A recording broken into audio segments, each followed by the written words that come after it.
This is Red Dead Redemption 2. We're here on Xbox Series S. I know, shocking. So anyways, what are we getting here? It's 864p at 30 FPS. So it's inheriting the original Xbox One version of the game. And you know what? All things considered, it's actually not that bad looking. Like, I mean, it is jagged, it is, well, maybe not jagged is the right term. It's very blurry. Like you can really see like the pixelization, like of the tail of the horse, of the grass, of the plants, of like the flora, the trees, everything like that is really really low resolution. But I mean, the entirety of the experience is here, the single player and the multiplayer, and we'll be switching over and showing the multiplayer off a little bit later on.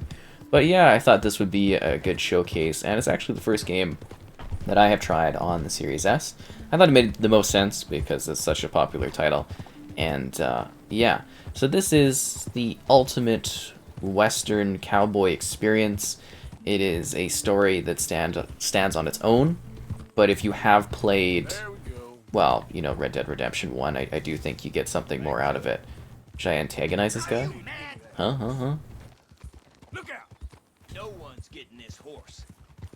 No one's getting this horse. Anyways, yeah, it's kind of like the ultimate Western. You can play it as its own story thing, but if you have played Red Dead Redemption 1, I do think you get a little bit more out of it. So you get to be the ultimate cowboy, and also a bit of the, the bad guy, right? Like, you're an outlaw. Like, you're not, you're not following the rules like regular people are. There is a certain element of, hey, how you think about this character and everything like that, but ultimately you're not the best of folks. And yeah, with that you get to go about on your horse. You can go like hunting. There's a lot of story segments. There's a lot of open world freedom. Did that guy just take like a shot to his neck? I was assuming with the neck shot he'd be like, oh, and die, but nope. He was totally fine. And then there's like these kind of like open world type events, if that makes sense. Like, we should actually maybe pick that up there. Yeah, let's loot this guy. So there's all these random like open world events that can kind of keep things a little bit more fresh for you. There's a lot of different like places you can visit, locations you can go to, things that you could have happen, and it's such a reactive world, if that makes sense. Oh, you're dead up there. Well, who's gonna drive this carriage thing here? But yeah, it really is active and responsive because it could be like raining. It can be, I'm trying to like, can I not climb this thing? I thought I could maybe climb this.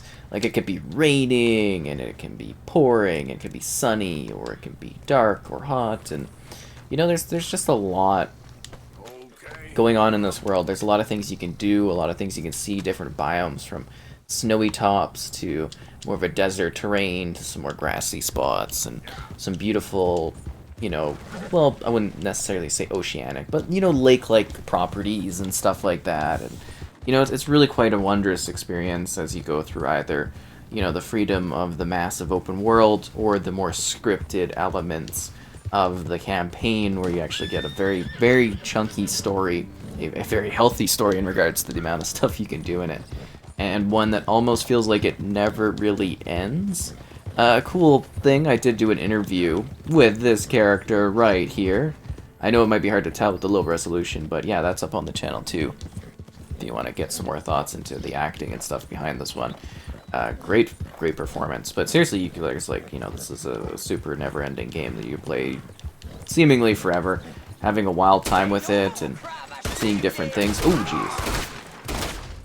Whoa! I was not expecting that. I was kind of doing a little joke thing. I am dead.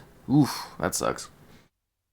But yeah, it's kind of a fun thing, for some people it might not be like the perfect experience for you, but for many it's the ultimate Western cowboy experience, and it loads faster. It still takes a little bit of time for a lot of stuff, like, it is quite a big game, but it does actually load a lot better. And the performance is perfect, obviously, because it's got a lower frame rate and a lower resolution, and You know, like it's still a great game to experience. I do imagine at some point we will see a next-gen version of Red Dead Redemption 2. You know, I'm sure they'll do that, and they'll probably, you know, charge for it as like an extra. I would just like expect that at this point. And I don't know when that will be, but I will of course go back and take a look at the game on the platform again when that happens, because I imagine it's going to be a big deal. But yeah, no, it's definitely something I have a lot of fun with. And we haven't even really talked about the multiplayer, because again, I want to do like a, you know, the later part of the video will be the multiplayer aspect of it, but that's pretty expansive too.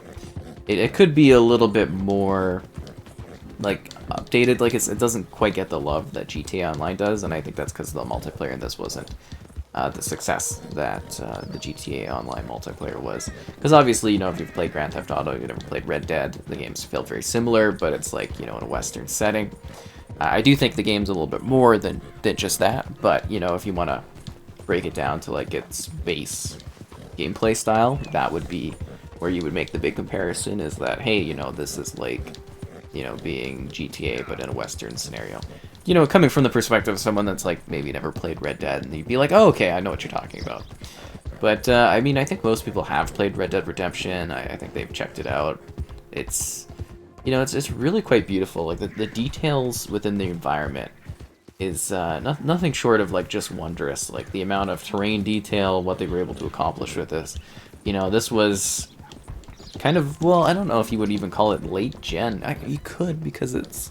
I'm trying to think of, like, the years of when the generations seemed very blended. You know, going from the 1 to, like, the Series X, Series S, the generations seemed to blend a little bit more than they have in the past. But it was, you know, it was later in the lifespan, and I think it still visually quite holds up. And I think there is more that they could get out of the Series S. I really do feel that there is more that this console can do for this game. But it's just inheriting that base version, and I mean, it's running it perfectly well, and the Xbox One itself, you know, handled this game well.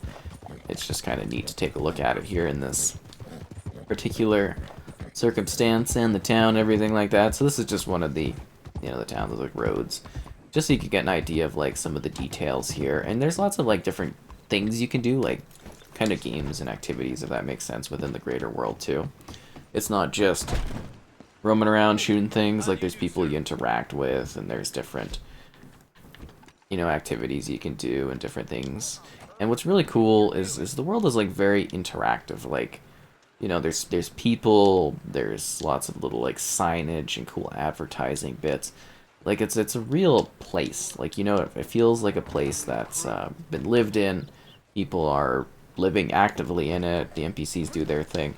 And I always thought that was really quite cool, the type of world that they created here. It's one that you kind of want to get sort of lost in, but also one where it's like, huh, well, this can take a lot of time. And it's kind of neat, too, as you improve, like, you can level up, like, your horse and stuff, and... You know, you're kind of like you're out on the lam. You're an outlaw crew. You know, it's harder to be an outlaw now, and I guess you guys are some of the, you know, the remaining ones. You're out there doing your thing, trying to survive as the law continues to crack down on, you know, not literally the game crackdown, but you know, it tries to crack down more on your gang, your crew, and everything like that. So I do think it is... Whoa, that was kind of crazy. You know, it is really quite an interesting and fascinating experience from that perspective. And historically, I think, quite decently accurate. I mean, they went all out on so many little details. And, you know, be careful with your horses. There's been a lot of situations where I've, like, launched myself to my death, if that makes sense. Like, you gotta be careful with your horses and what you're doing with them. Like, you saw there where my horse did like a bit of a jump. I've had so many times where I've just, like, snapped my neck and stuff. Just from my horse kind of, like, you know, yeah, misaccurately, well, no, it's actual physics with you doing stupid things, and your horse, like, flings you off a cliff or over a fence. And it's just, I'm sure other people that have played the game kind of know what I'm talking about with that kind of feeling. But, you know, it's all here. You know, the reflections, the loading. That's what I was talking about! Are you okay, horse? Sounds like there's a mugging.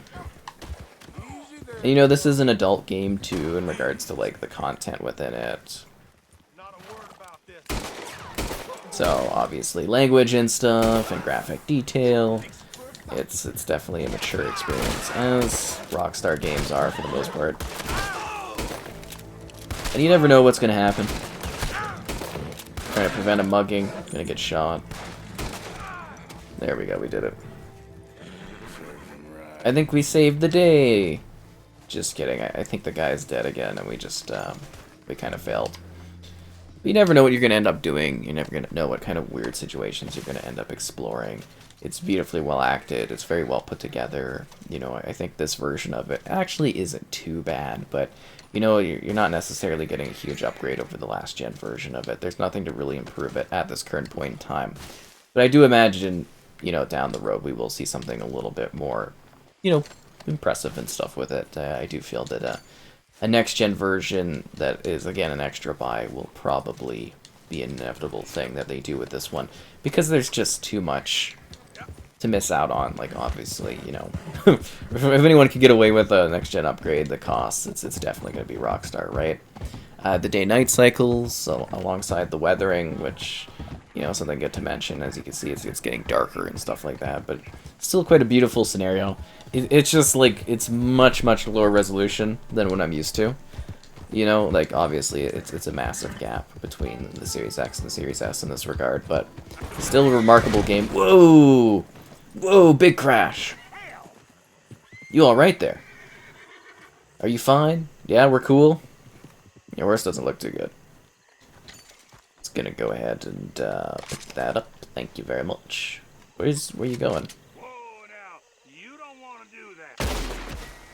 I'm sorry, I'm an outlaw. What can I say? Oh, does he have anything in the saddlebag? It's just like mugging people and stuff. I'm so sorry, horsey. I mean, it was an accident completely. I mean, killing this guy wasn't an accident. I definitely meant to do that, but the initial crash, yeah, that was totally accidental. But as you can see, I'm not the best of people. Ooh, it's really like a murky, cool fog. That's what I'm saying. Is like every time you even go back to visit this game, it's like you can end up in the craziest of weird situations. My guy's like dead tired too. That's not good. It's not good at all.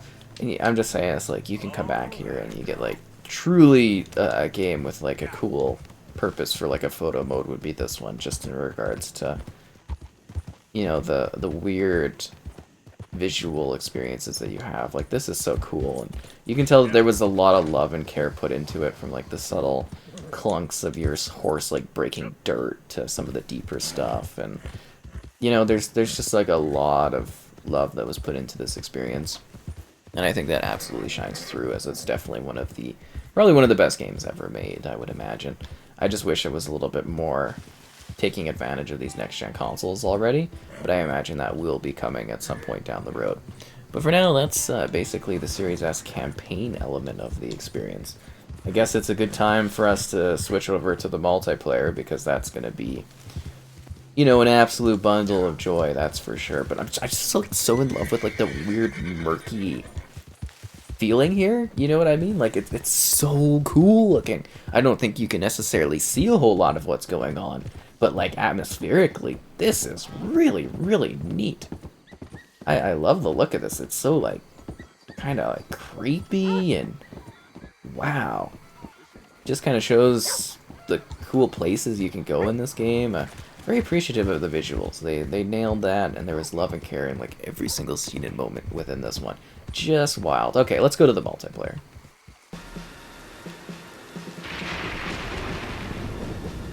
So this is the multiplayer portion of it. We're doing some of the Takeover series, which I believe is more like objective based. So yeah, the multiplayer has a bunch of different options. There's like free roaming stuff, and then there's like career type things you can do, like moonshiners and that. And then there's like the straight up competitive multiplayer that you can choose to get into. And it looks like I literally picked a mode where you're just stabbing each other, so that's great. I mean, it's kind of random what you get, and there are a bunch of different like selections there, some with like, you know, kind of guns and shooting and territory, things like domination, and some where you're literally like running around with a knife. Oh, he shot me because he's got a gun and I have a knife. I guess the idea of the mode is it's like a bit of a tug-of-war, it looks like. Oh, you can actually throw these things. Nice. I thought I literally had to just, like, stab people. I was gonna be like, really? But yeah, throwing knives. I'm not huge on the multiplayer because I do find that, you know, those that have, like, weird perk things tend to, you know, dominate, and, like, the auto-accuracy of it, I think, takes a lot of the skill out of actually competing, but it can be fun for some people. Yeah, it definitely can be fun for some people. It's neat, you know, and it offers quite a bit. But, yeah, I definitely don't think it hit anywhere near the popularity that, like, GTA obviously has. GTA Online, which is, like, a huge service at this point that continues to just, like, absolutely keep on thriving. But, I mean, you get to visit some neat locations that have been kind of, I wouldn't even say carved out for multiplayer, they're just kind of, like, used for multiplayer stuff, which is fine. Oh, we about lost, that's not great. So it does have quite a bit to do. You can also buy Red Dead Online separately. So there's, you know, this is like the complete package, but there is an option to buy, like, just the campaign, or, well, I guess maybe the campaign comes with both of it, but you can buy Red Dead Online entirely by itself. It's honestly a bit weird that they wouldn't make it, like, maybe free to play if they were trying to entice people, but I think they did a similar, or are doing a similar thing with GTA Online, so, yeah, it would make sense that this is kind of how they're going for it. There we go, he's dead. I got him. That guy had a shotgun and he died from knife. Okay, can I pull this out? You only get one shot? And it only, that's all it did? It didn't even kill that guy? Oh, that sucks. This is kind of wacky and weird. I mean, it's not the best representation of the multiplayer, but it gives you an idea of things. But again, you know, like, it doesn't really change the visuals of the world. It's still quite, like, murky in regards to, like, some of the environmental stuff, which, you know, was the case in the campaign as well.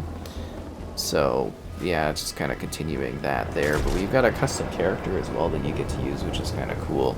So you make your own custom character, and then you go out and, you know, do your battles and everything like that, which is kind of cool. I think we're getting ready for another round. It does take quite a while to, like, matchmake, load, and start matches, so that could be a bit of a pain. You're just doing a lot of, like, sit-down waiting time, if that makes sense. So, yeah, I'm not huge on the multiplayer here. I do see the value of it for certain folks that want to play this type of thing. But other than that, I kind of, like, ignore it. Like, sometimes we do, like, a stream for it, but, like, yeah, I don't necessarily love jumping into this one. It's just, like, especially if you get everyone with guns, it's a bit easier going because, you know, right now we've all just got knives, except for the person that can pick up guns. But, like, in the other multiplayer, people have some, like, ridiculous ability type things, and they just absolutely dominate. And that can be a bit of a pain as you're getting, like, people diving around, shooting you like crazy. It gets a little annoying. And again, not my favorite type of thing to deal with. But, yeah, it's kind of cool to come back and once again take a look at Red Dead Redemption 2. I'm assuming this isn't the last time either, because I'm sure there, again, will be a next-gen update at some point that they will charge for. Just makes complete sense. And we will, of course, come back to that at that point because, well, you know, it'll be something that we'll want to do to cover it again because we want to see just how much they're pushing things.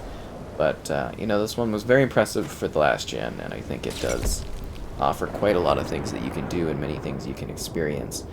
And I think in that regard, it does a pretty good job. But, yeah, multiplayer-wise, I'm not huge on it. Yeah, not huge on it. Oh, look, we're dead because we lost.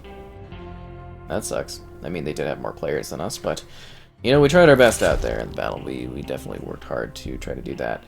And we'll probably see a bit of the menus here as we taper off over there. Vote dislike, I guess. Yeah, I wasn't huge on that one. Proceed, and then you can see us all just kind of sitting out of the camp here in a sec once that loads up. So, you know, it's obviously going to be a bit better running this on the next gen, you know, performance-wise and everything like that. It's going to be perfect at that 30. Visually, it's like, you know, you kind of deal with it. Loading-wise, it's better. You know, online still takes quite a bit. But other than that, I think they put together the ultimate cowboy experience, and it's still a worthwhile game if you have never played it before. If you're revisiting it, you know, you're not going to see something super different from last gen, but you know, it is kind of improved to a degree, and that is basically the magic of Red Dead Redemption 2 on the Series S.